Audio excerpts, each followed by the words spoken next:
మీ అందరికీ ఉదయకాలపు శుభాలు తెలియజేస్తున్నాను. ఈరోజు వాక్య అంశము సామెతలు 15వ అధ్యాయము 5వ వచనాన్ని చదువుకుందాము. గద్దింపునకు లోబడువాడు బుద్ధిమంతుడగును. ఎవరు బుద్ధిమంతులు అవుతారంటే గద్దింపునకు లోబడేవారు. ఎవరు గద్దింపునకు లోబడరంటే అపహాసకులు. ఎవరైతే అహంతో జీవిస్తారో వారు గద్దింపునకు లోబడని వారుగా ఉంటారు.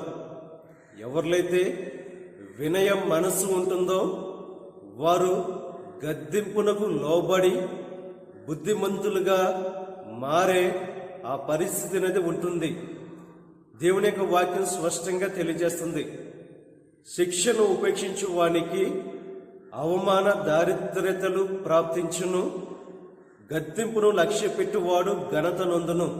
మన జీవితంలో అవమానము పేదరికం అనేది కలగడానికి గల కారణం గద్దింపును శిక్షను తిరస్కరించే వారుగా మనం ఉండడం వలన. ఎప్పుడైతే గద్దింపును లక్ష్య పెడతామో ఘనతను అందుకునే వారుగా మనం ఉంటాము. ఈరోజు దేవుని యొక్క వాక్యం స్పష్టంగా తెలియజేస్తుంది. బుద్ధిమంతునికి గద్దింపు తైలాభిషేకంగా ఉంటుంది. కనుక ఏ రీతిగా మన యొక్క జీవితం ఉంది? గద్దింపునకు లోబడేవారుగా ఉంటున్నామా? గద్దింపును తిరస్కరించేవారుగా మనం ఉంటున్నామా?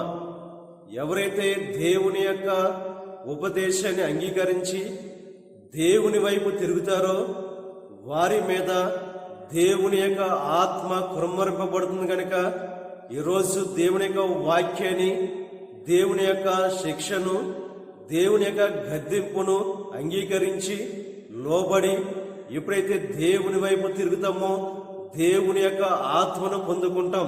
కనుక దేవుని యొక్క వాక్యం స్పష్టంగా తెలియజేస్తుంది. ఆత్మ లేనివాడు నా వాడు కాడు. దేవుని వాడుగా దేవుని యొక్క బిడ్డగా ఉండాలంటే దేవుని యొక్క ఆత్మను పొందుకున్న వారుగా మనం ఉండాలి. దేవుని యొక్క ఆత్మ ఎప్పుడు మన మీద కుమ్మరింపబడుతుందంటే దేవుని యొక్క గద్దింపునకు లోబడి ఎప్పుడైతే ఆ చెడు ప్రవర్తనను విడిచిపెట్టి దేవుని వైపు తిరిగి పరిశుద్ధమైన స్థితిలో జీవిస్తామో దేవుని యొక్క ఆత్మను పొందుకునేవాడుగా మనం ఉంటాం. గద్దింపునకు ఎవరైతే లోబడతారో వారు వివేకి అవుతారు, జ్ఞానవంతులు అవుతారని చెప్పి దేవుని యొక్క వాక్యం స్పష్టంగా తెలియజేస్తాం. కనుక ఈరోజు దేవుని యొక్క వాక్యాన్ని తిరస్కరించేవారుగా కాకుండా దేవుని యొక్క వాక్యాన్ని అంగీకరించి దాని ప్రకారం జీవించి దేవుని యొక్క దేవుడు అనుగ్రహించే ఘనత ప్రభావాలు పొందుకోవలసిందిగా ప్రభు పేరిట మిమ్మల్ని కోరుతున్నాం. దేవుడు ఆ రీతిగా మనల్ని నడిపించును గాక. ఆమెను ప్రార్థన చేసుకుందాం. పరిశుద్ధుడా, మహోన్నతుడా, సర్వశక్తిమంతుడా యేసయ్యా, ఈ రోజు అనుగ్రహించిన వాక్యాన్ని బట్టి నాకు వందనాలు దేవా. దేవ ఎవరైతే గద్దింపునకు లోపడతారో దేవా వారే బుద్ధిమంతులు అవుతారు కనుక దేవా.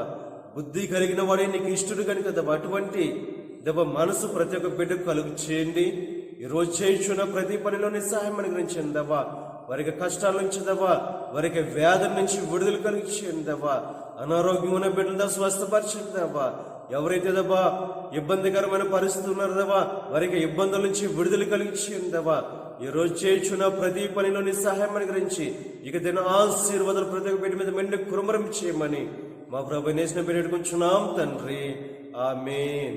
తండ్రి, కుమార, పరిశుద్ధాత్మ త్రేక దేవుని కృప సదాకాలం మనకు తోడై ఉండి నడిపించును గాక. ఆమేన్.